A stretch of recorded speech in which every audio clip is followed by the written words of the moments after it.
Assalamualaikum warahmatullahi wabarakatuh.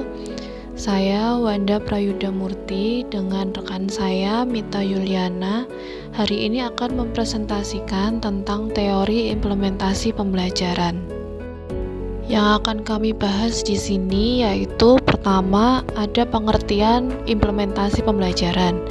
Kedua, konsep implementasi pembelajaran, lalu yang terakhir, kelebihan dan kekurangan implementasi pembelajaran. Pada bagian pertama, kita masuk ke pembahasan tentang pengertian implementasi pembelajaran. Kita tahu bersama dalam Oxford Advanced Learners Dictionary di buku Din Wahyudin bahwa implementasi belajar adalah out something into effect atau penerapan sesuatu yang memberikan efek. Implementasi merupakan suatu proses penerapan ide, konsep, kebijakan, atau inovasi dalam suatu tindakan praktis sehingga memberikan dampak baik berupa perubahan pengetahuan, keterampilan, nilai, dan sikap.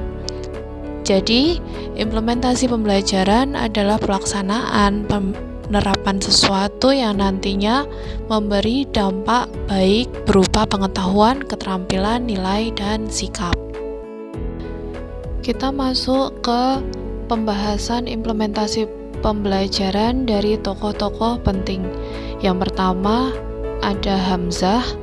Jadi Hamzah di sini menerangkan implementasi pembelajaran adalah penerapan proses interaksi peserta didik dengan pendidik dan sumber belajar pada suatu lingkungan belajar yang meliputi guru dan siswa yang saling bertukar informasi.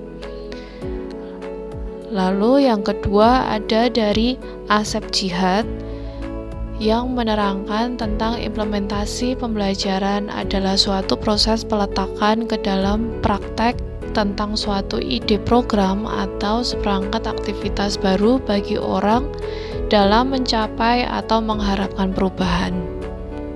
Di pembahasan kedua ada materi tentang konsep implementasi pembelajaran.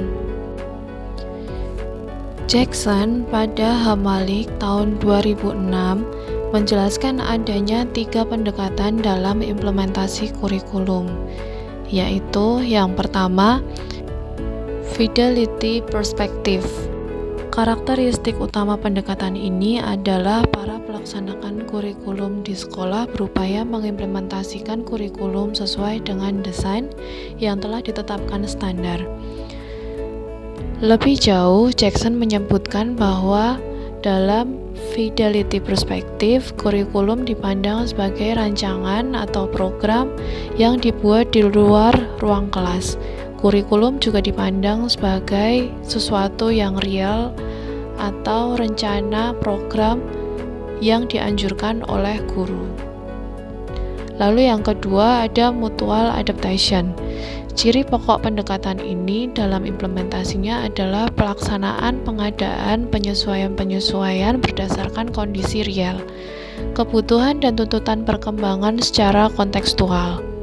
Pendekatan ini berasumsi bahwa berdasarkan temuan empirik, pada kenyataannya kurikulum tidak pernah benar-benar dapat diimplementasikan sesuai rencana, namun perlu diadaptasi sesuai kebutuhan setempat.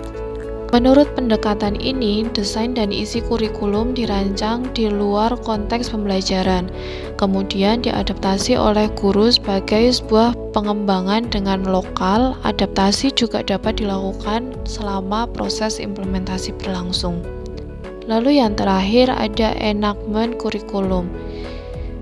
Ciri utama pendekatan ini adalah pelaksana kurikulum melakukan berbagai upaya untuk mengoptimalkan pelaksanaan kurikulum. Ada 3 faktor dalam mengemukakan implementasi pembelajaran, yaitu yang pertama, pengembangan program.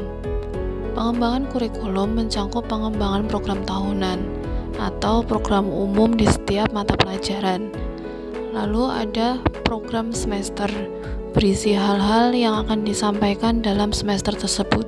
Kemudian ada juga program modul atau pokok bahasan, yang berisi lembar kerja, kunci, soal, dan jawaban.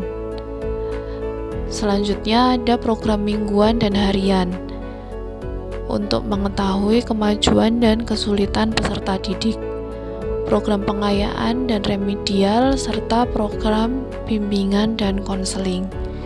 Yang kedua ada pelaksanaan pembelajaran. Tugas guru yang paling utama adalah mengkondisikan lingkungan agar menunjang terjadinya perubahan perilaku bagi peserta didik. Pada umumnya, pelaksana pembelajaran berbasis KTSP maupun kurikulum 2013 mencangkup 3 hal, yaitu pendahuluan, kegiatan inti, dan dilanjutkan dengan penutup. Dan yang terakhir, ada evaluasi hasil belajar. Evaluasi belajar dapat dilakukan dengan penilaian kelas, tes kemampuan dasar, penilaian akhir satuan pendidikan, dan akhir perencanaan. Kita masuk ke pembahasan terakhir, yaitu kelebihan dan kekurangan implementasi pembelajaran.